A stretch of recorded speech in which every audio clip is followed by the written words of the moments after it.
Last month I received this email from my boss. Dear team, I hope you're all doing well. As we move forward in 2025, we've been assessing the best ways to foster collaboration, maintain productivity, and build a strong company culture. After careful consideration, we have decided to transition back to in-office work model. Starting June 1st, all employees will be required to return to the office 3 days per week. When I saw this, I felt crushed. I've never worked a day in the office since COVID. I guess for some of us, there's no coming back. So now I'm negotiating an exemption with my HR while bookmarking high-paying remote jobs online. So as a total believer in being fully remote, I will share with you my remote Mac setup and share tips and strategies so you never have to return to the office again. Will you be willing to sacrifice 4 hours of your time every week to a group of strangers? That's what happens when you commute to work on a train or a bus. Does it feel like a good life?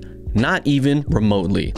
Sorry for the pun. Now, if you take that commute time for 1 day of work and expand it over 1 year, it translates to over 200 to 500 plus hours just by commuting. But before I tell you how to avoid that for the rest of your life, I really want to show you this important app. There's this app that I use called Clean My Mac, and it is a one-stop shop for everything that I need to keep my Mac up and running and really efficient for remote working. And the thing that I do every single day is to run SmartCare with just a click of the button. And with this feature alone, it could clean up junk, run some maintenance to optimize my computer for faster speeds, and check my Mac for malware all in one click. I generate a lot of files when I work remotely at home, and sometimes I do accumulate a lot of system junk, but Clean My Mac makes it really easy so that I don't have to manually sort through my computer and search for things that I should delete. It could all be solved in one click with this program. So Clean My Mac is an app of apps for my computer because it just does so much all in one place. And for users that have this program, it can get rid of 66 gigabytes of junk annually, and that's a lot of storage freed with just one click. So if you're interested in this program, there's a download link in the description box below to even start a free trial for 7 days, and I swear you will enjoy it and it will make your life so much easier. So here are some tips for you for optimizing remote working at home. The first thing you should do is to organize your physical workspace. You should have a dedicated area for all of your work. When it comes to ergonomics, all these days spending at home add up, so make sure that you ensure your chair and desk are at comfortable heights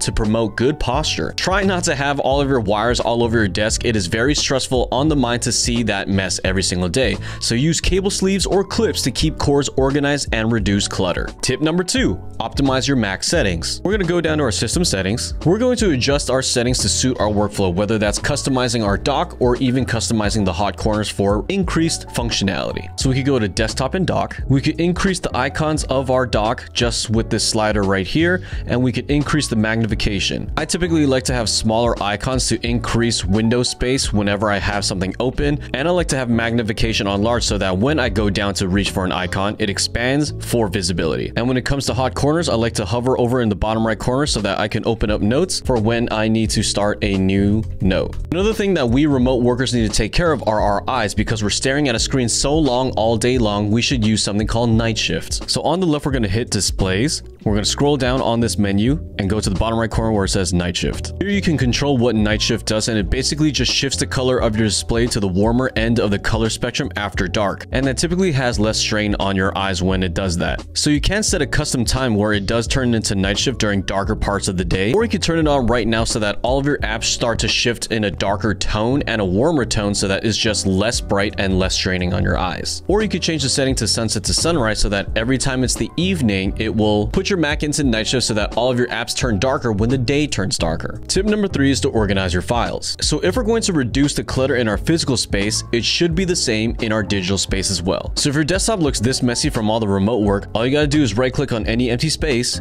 and click Use Stacks. You can also color code your folders by right clicking and selecting a color right here. So for example, all of your photos will have a red tag, and when you go to the sort function right here, you can click on tags and all of the color tags will be organized like this. Another good thing to do is to remove unneeded and duplicate files through Clean My Mac. So on the homepage of this program, we're going to go to My Clutter, and we're going to run a quick scan. This feature is really simple and easy to use, and all you have to do is just click through the categories that Clean My Mac generates, like the duplicate files section, and then you can hit remove with just one click. If you need any more help on how to clean your Mac, you should click this video right up here. The fourth tip I want to share with you is to manage notifications so that you don't get interrupted during your workday. The easiest thing to do is to click on Do Not Disturb, which you can go to the top right corner in the control center and activate Do Not Disturb, and that will prevent any notification from coming through on your Mac or on your phone so that you won't get distracted. Another thing that you can do is to go to the notification center and customize which apps can send notifications to minimize distractions. And the last tip that I have for you is to use noise canceling headphones. I have ones right here and I love using these during work